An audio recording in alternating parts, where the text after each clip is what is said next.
नमस्कार दोस्तों, अपनी पाठशाला में आपका स्वागत है। आज हम कक्षा 8 के प्रश्नावली 9.2 के क्वेश्चन नंबर 7 को समझेंगे। ठीक है, प्रश्न कुछ इस प्रकार है। 7 मीटर त्रिज्या और 3 मीटर ऊंचाई वाला एक बंद बेलनाकार टैंक, ध्यान दीजिएगा, 7 मीटर त्रिज्या और 3 मीटर ऊंचाई वाला एक बंद बेलनाकार टैंक किसी धातु की एक चादर से बना हुआ है। ध्यान दीजिएगा, जिसकी त्रिज्या 7 मीटर है, ऊंचाई 3 मीटर है, ऐसा बेलनाकार है और वो धातु की चादर से बना है। उसे बनाने के लिए लिखा हुआ है वांछित धातु की चादर की मात्रा ज्ञात कीजिएगा। ठीक है, ध्यान दीजिएगा, जब वो चादर से बात करता है कि चादर से बना हुआ है, इसका अर्थ ये है कि हमें इसका क्षेत्रफल निकालना है। ठीक है, और क्षेत्रफल भी किसका निकालना है? जिसकी त्रिज्या 7 मीटर है और जिसकी ऊंचाई 3 मीटर है। तो चलिए हम इसे ज्ञात कर लेते हैं। क्या आपके सामने लिखा हुआ है, जो त्रिज्या है वो 7 मीटर है, जो ऊंचाई है वो 3 मीटर है। आपको पता ही होगा कि बेलनाकार के अंदर पाई के मान की आवश्यकता पड़ती है, जो कि 22/7 दिया गया है। और हमें ध्यान दीजिएगा, हमें धातु की चादर से बंद बेलनाकार बनाना है। कौन सा बेलनाकार? बंद बेलनाकार बनाना है। और बंद बेलनाकार का जो क्षेत्रफल होता है वो कुछ इस प्रकार है। क्षेत्रफल बराबर 2πr/h प्लस 2πr²। ठीक है, जैसा कि हमने सूत्र में पहले से देखा था कि जो बंद बेलनाकार का क्षेत्रफल है वो होता है 2πrh प्लस 2πr²। ये बंद बेलनाकार का क्षेत्रफल है। ठीक है, अब इन दोनों में देखिए जरा कॉमन क्या है। हम देख सकते हैं यहाँ भी 2πr है और यहाँ भी 2πr है, यानी 2πr कॉमन हो जाएगा, तो हमने निकाल दिया 2πr। कोष्टक में क्या बचेगा? तो जब ये निकल जाएगा तो बचेगा h प्लस 2 निकल गया, पाई निकल गया, r स्क्वायर में से एक r निकल गया, एक r बचा, तो हम लिख देंगे h प्लस r। अब हमें कुछ नहीं करना है, इन सब के अंदर मान लिख दीजिए और हमें इसका क्षेत्रफल मिल जाएगा बराबर 2 का 2। पाई का मान है 22/7, गुणाकार में r का मान क्या दिया हुआ है? r का मान दिया हुआ है 7 मीटर, तो हम कर देते हैं 7। अब कोष्टक में कितना दिया है? कोष्टक में h दिया है, h का मान 3 है, जैसा आप देख सकते हो यहाँ लिखा हुआ है +3 प्लस r का मान 7, तो हमने लिख दिया यहाँ पे 7।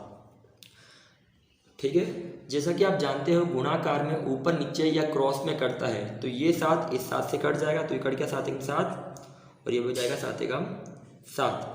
यदि बट्टे में 1 हो उसकी कोई वैल्यू नहीं है और गुणाकार में भी 1 हो उसकी भी कोई वैल्यू नहीं होती है। ठीक है, तो 2 का गुणाकार इस 22 से कर देंगे, तो 22 दूनी हो जाएगा 44, तो हमने यहाँ पे लिख दिया 44। कोष्टक 3 और 7 कितना होता है? 3 और 7 10 होता है, तो हमने यहाँ पे लिख दिया 10। ठीक है, अब हमें गुणाकार करना है। 44 का गुणाकार जब 10 से करोगे तो 44 का बड़ा 10 बार बढ़ जाएगा, तो 440। यहाँ मीटर लिखा है तो यहाँ पे आपको लिखना होगा मीटर स्क्वायर, यानी आपको इतने चादर की आवश्यकता पड़ेगी, यानी इसका क्षेत्रफल कितना होगा? 440 मीटर स्क्वायर। ठीक है, तो ये सवाल यहीं पर खत्म हुआ। तो चलिए अगले प्रश्न की ओर चलते हैं। जैसा कि प्रश्न 8 आपके सामने कुछ इस प्रकार है। इसमें लिखा हुआ है एक खोखले बेलन का वक्र पृष्ठीय क्षेत्रफल 4224 सेंटीमीटर स्क्वायर है। ध्यान देगा, एक तो वक्र है और खोखला है, इसका मतलब ये है कि इसका ऊपर की सतह और नीचे की सतह दोनों की दोनों खाली है।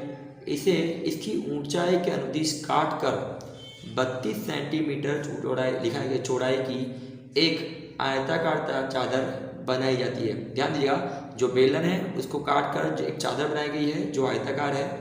आपको पृष्ठीय वक्रीय क्षेत्रफल दे दिया गया है जो 42 से 24 है और आपको ऊंचाई दे दी गई है जो लगभग 32 सेंटीमीटर है। इसके आधार पर आपको आयताकार की चादर बनानी है। ध्यान दीजिएगा, जो ऊंचाई 32 सेंटीमीटर है वही बेलनाकार की चौड़ाई वही आयताकार की चौड़ाई भी है। तो चलिए इसके आधार पर हम सवाल कर लेते हैं। जैसा कि आप देख सकते हो इसका जो क्षेत्रफल है वो लगभग 4224 सेंटीमीटर स्क्वायर है। जो बेलनाकार की ऊंचाई थी, ठीक है, उसी को उसने आयताकार की चौड़ाई बना लिया है जो कि लगभग 32 सेंटीमीटर है। ठीक है। और इसके आधार पे हमें क्या ज्ञात करना है, हमें आयताकार का परिमाप ज्ञात करना है, ठीक है, जो कि L यानी 2L + 2B होता है। फिर से सुनिएगा, एक बार सुन लीजिएगा। लिखा हुआ है कि जो क्षेत्रफल है लगभग 4224 सेंटीमीटर स्क्वायर है। जो बेलनाकार इसका अनुदिश काट कर उसमें से 32 सेंटीमीटर का आयताकार बनाया गया है, जिसकी चौड़ाई 32 सेंटीमीटर है, और इस आयताकार का परिमाप ज्ञात करना है। ये तो आपको पता ही होगा कि बेलनाकार में से बनाया गया क्या है, आयताकार बनाया गया है। इसका अर्थ यह है कि दोनों का क्षेत्रफल लगभग समान होगा। ध्यान दीजिएगा, यानी बेलनाकार और जो हमने बोला आयताकार बनाया गया है वो उसी में से बनाया गया है, तो लगभग क्षेत्रफल भी समान होगा। और यदि क्षेत्रफल समान है तो परिमाप निकाला जा सकता है। तो सुन लीजिएगा, सबसे पहले हम लिखेंगे बेलनाकार का क्षेत्रफल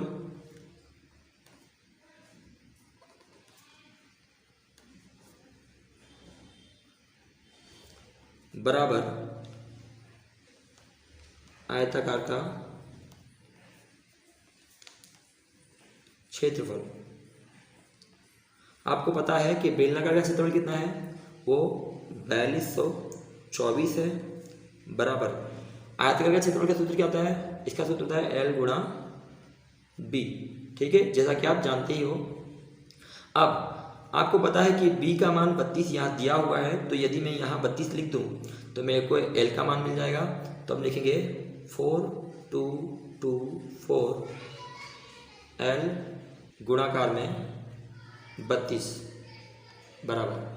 अब इस 32 को 4224 के बट्टे में रख दीजिए, तो 4224 बट्टे में 32 बराबर L। अब इसके आधार पे जब हम 4224 के अंदर 32 से भाग देंगे तो लगभग, ठीक है, ध्यान देगा, जब आप भाग दोगे तो लगभग मान कितना आएगा। तो चलिए हम इसके मान को देख लेते हैं। हम बोलेंगे 8 चौक 32, यानी नीचे 4 आया। जब हम यहाँ पे भाग देंगे तो लगभग आएगा 8 पंजे 40, 2 बचेगा, 8 दूनी 16, 6 बचा, 8 बट्टू 64, बट्टे में कितना आया 4, यानी 528 बट्टे में 4 आया है। अब L के मान फिर से निकाल लेते हैं। अब यदि इसको भाग देंगे तो लगभग मान आएगा 4 एकम 4, 52 में 4 से भाग दूंगा तो 13 आएगा, और 8 में भाग दूंगा तो लगभग आएगा 2, यानी L का मान 132 सेंटीमीटर आया है। अब ध्यान दीजिएगा, हमारे पास B भी है 32, हमारे पास L भी है 132। इसके आधार पर हम इसका परिमाप निकाल लेते हैं। परिमाप बराबर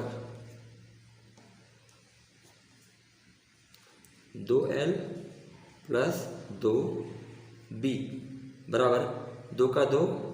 L का मान 132 दिया हुआ है तो 132 लिख दिया, कोष्टक बंद, प्लस 2 का 2, B का मान 32 दिया तो हमने लिख दिया 32, ठीक है।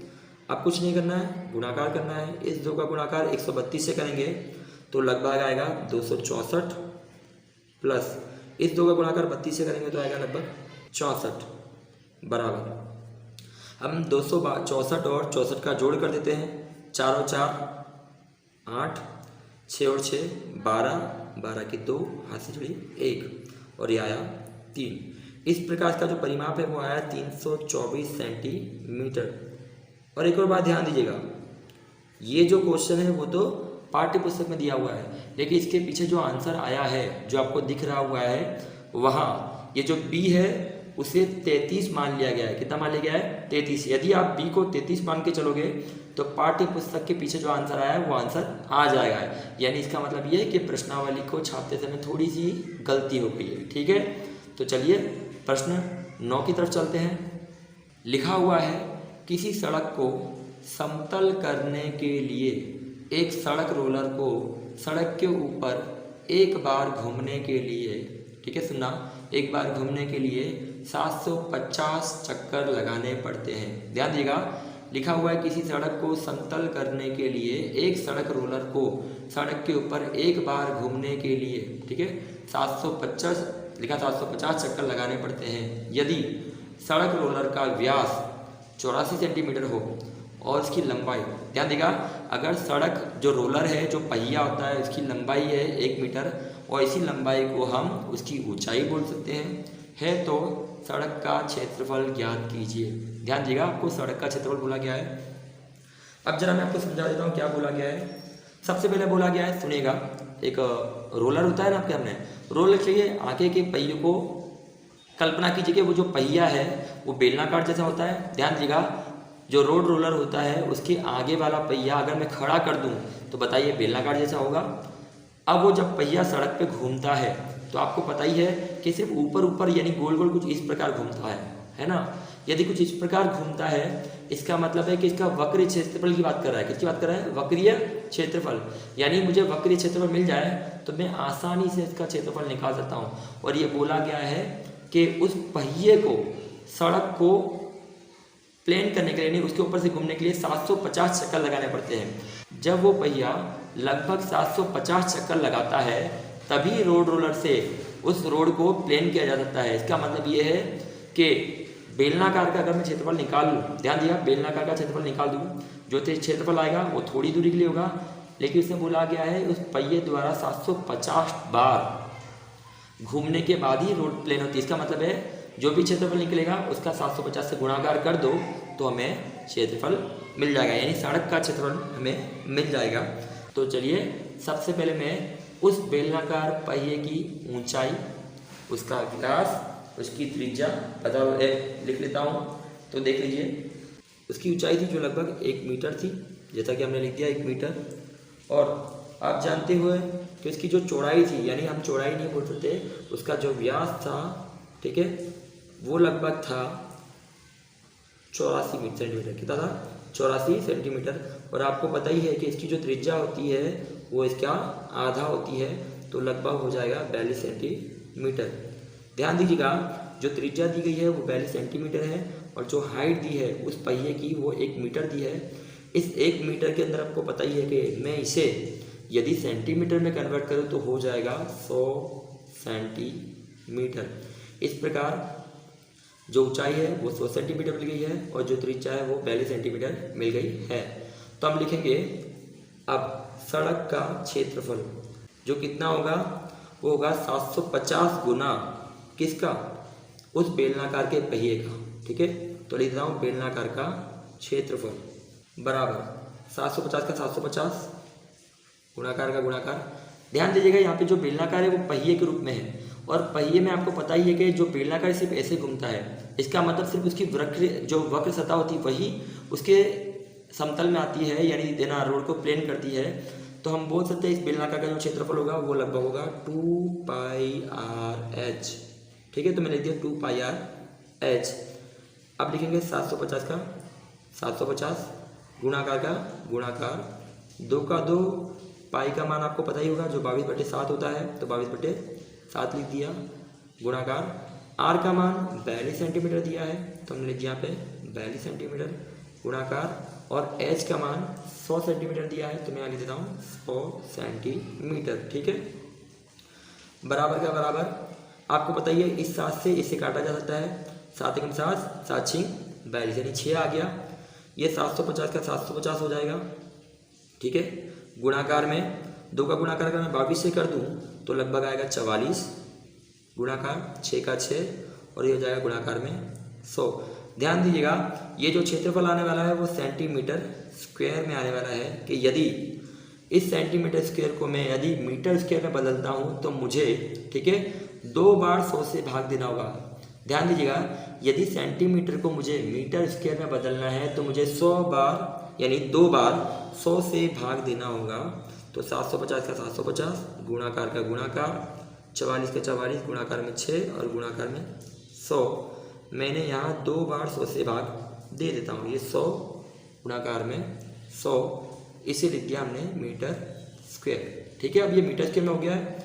अब हम इसे काटेंगे, इस 100 से ये 100 चला जाएगा, इस 0 से ये 0 कट जाएगा। ठीक है, अब हमें कुछ नहीं करना है, आपको पता ही है कि ये 10 है, 10 और 75 के अंदर 5 से भाग जाता है, हो जाएगा 5 दूनी 10 और यहाँ हो जाएगा 15 पंजे 75। ठीक है, तो ऊपर 15 बच गया तो मैं यहाँ लिख देते हैं 15, गुणाकार में 44 गुणाकार में 6 बट्टे में बच गया 2। जैसा कि आप देख सकते हो। अब हमें कुछ नहीं करना है, हमें भाग देना है, गुणाकार करना है। यदि ऐसा मैं करूँ 2 एकम 2 और 2 तिया 6। अब जो बचा इसका गुणाकार कर देते हैं, हमारा आंसर आसानी से आ जाएगा। तो 3 का गुणाकार मैं इस 4 से करता हूँ। 3 चौक 12, 12 की 2, हाथ से चढ़ी 1, 3 चौक 12 और 1 13, तो यहाँ लिख दिया हमने 13 और आगे लिखा हुआ है 15। ठीक है। अब यदि हम इसका गुणाकार कर दें तो हमें जो क्षेत्रफल है वो मीटर स्क्वायर में मिल जाएगा। तो चलिए इसका गुणाकार कर देते हैं।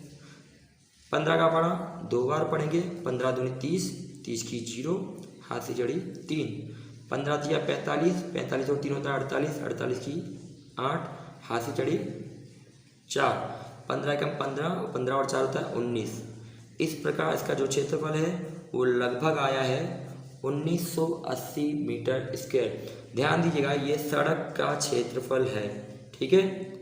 अब चलिए इस प्रश्नावली के आखिरी प्रश्न की ओर चलते हैं। जैसा कि प्रश्न 10 आपके सामने कुछ इस प्रकार है। प्रश्न में लिखा हुआ है, एक कंपनी अपने दूध पाउडर को ऐसे बेलनाकार बर्तनों में पैक करती है जिनका व्यास 14 सेंटीमीटर है। ध्यान दीजिएगा, जो व्यास है वो 14 सेंटीमीटर है। यदि व्यास 14 सेंटीमीटर होता है तो उसकी त्रिज्या हो जाएगी 7 सेंटीमीटर, क्योंकि व्यास के आधा त्रिज्या होती है। और ऊंचाई दी है 20 सेंटीमीटर। कंपनी बर्तन के पृष्ठ के चारों ओर एक लेबल लगाती है। ध्यान देगा, चारों ओर क्या लगाती है? एक लेबल लगाती है। यदि यह लेबल बर्तन के तल और शेष दोनों से 2 सेंटीमीटर की दूरी पर चिपकाया जाता है तो लेबल का क्षेत्रफल ज्ञात कीजिए। ठीक है। जैसा कि आप जानती हो कि यहाँ क्या क्या दिया गया है। यहाँ दिया गया है सबसे पहले तो जो डब्बा है, डब्बे का व्यास दिया गया है। जैसा कि आप देख सकते हो, आपके सामने जो चित्र दिया हुआ है वो दूध के पाउडर के डब्बे का है। यहाँ से लेके यहाँ तक व्यास दिया गया है, तो हम व्यास लिख देते हैं। जो व्यास है उसे d से दर्शाते हैं तो हो जाएगा 14 सेंटीमीटर। और आपको पता ही है कि व्यास का आधा त्रिज्या होती है, तो त्रिज्या हो जाएगा लगभग 7 सेंटीमीटर। और जैसा कि आप देख सकते हो कि जो दूध के डब्बे की जो ऊंचाई है वो लगभग 20 सेंटीमीटर है, तो मैं यहाँ लिख देता हूँ 20 सेंटीमीटर ये दूध के डब्बे की ऊंचाई है। ठीक है। क्या बोला गया है इस क्वेश्चन में? बोला गया कि यहाँ से लेके यहाँ तक, ये आपको चित्र में दिखाई दे रहा होगा, इसके ऊपर आपको लेबल लगाना है। ध्यान दीजिएगा, जो लेबल लगता है वो डब्बे के चारों तरफ लगता है, यानी पूरा डब्बा की चारों तरफ। जैसा आप जानते हो कोई डब्बा होता है, डब्बे के चारों तरफ लगेगा। अगर डब्बे के चारों तरफ लगेगा तो आपको पता ही है, इसे हम बोलते हैं वक्र सतह का क्षेत्रफल, यानी बेलनाकार के वक्र सतह का क्षेत्रफल बोलते हैं। और ध्यान दीजिएगा, ये भी बोला गया है कि डब्बे के 2 सेंटीमीटर ऊपर और 2 सेंटीमीटर नीचे जगह छोड़ दी गई है। यदि आपको पता है कि पूरी जो कुल ऊंचाई है वो 20 सेंटीमीटर है, 2 सेंटीमीटर ऊपर कम कर दो, 2 सेंटीमीटर नीचे कम कर दो, तो इस लेबल की जो ऊंचाई है वो लगभग 16 हो जाएगी। कितनी हो जाएगी? 16। तो हम लिख देते हैं लेबल की ऊंचाई। ध्यान दीजिएगा, लेबल की ऊंचाई कितनी होगी? तो लगभग होगी h डैश बराबर 16 सेंटीमीटर। और जैसा कि आप जानते ही हो कि बेलनाकार का अगर क्षेत्रफल निकालना है तो सूत्र तो आपको पता ही होगा। तो मैं इस लेबल के लिए क्षेत्रफल का सूत्र निकाल देता हूँ। तो लिख दूंगा लेबल का क्षेत्रफल। और आपको ये तो पता ही है कि जो लेबल का आकार है वो बेलनाकार है, तो मैं लिख देता हूँ 2πr/h। जैसा कि आप जानते ही हैं कि जो लेबल का जो क्षेत्रफल है उसकी जो ऊंचाई बोली गई है h डैश यानी 16 सेंटीमीटर बोली गई है, तो यहाँ मैं कर दूंगा 2πr/h डैश। अब हमको इसका कुछ नहीं करना है, हमें इसके अंदर कीमत रखनी है। तो चलिए कीमत रख लेते हैं। 2 का 2 गुणाकार पाई का मान 22/7 होता है, हम लिख देंगे 22/7 गुणाकार में आर का मान 7 दिया हुआ है तो हमने लिख दिया 7 गुणाकार एच डैश का मान लिखा हुआ है 16, जो यहाँ लिखा हुआ है तो लिख देंगे हम 16। तो चलिए गुणाकार कर लेते हैं। इस 7 से इसको काट सकते हैं, 7 एकम 7 और 7 एकम 7। अब हम गुणाकार करेंगे, 2 का 12 22 से पढ़ेंगे तो हो जाएगा 44। गुणाकार में एक की कोई वैल्यू नहीं होती है, ये 16 है तो हम यहाँ लिख देते हैं 16, ठीक है। अब गुणाकार करते हैं, 16 का बड़ा 4 बार पढ़ेंगे तो आएगा 16 चौक 64, 64 की 4, हाथ से चढ़ी 6, फिर 16 चौक 64, 64, ठीक है, और ये 6 है, 64 और 4 हो जाएगा, यह 6 हो जाएगा 70। इस प्रकार जो हमारा आंसर आया है वो आया है 704। और आपको पता है इकाई जो होगी सेंटीमीटर्स को कर देंगे वर्ग, यानी लेवल का जो क्षेत्रफल आया है वो लगभग आया है 704 सेंटीमीटर स्क्वायर। आप इन सवालों की प्रैक्टिस कर सकते हैं ताकि ये सवाल आपको आसानी से आ जाए। आपने हमारा वीडियो देखा उसके लिए धन्यवाद। हम जल्द ही अगले वीडियो में मिलेंगे।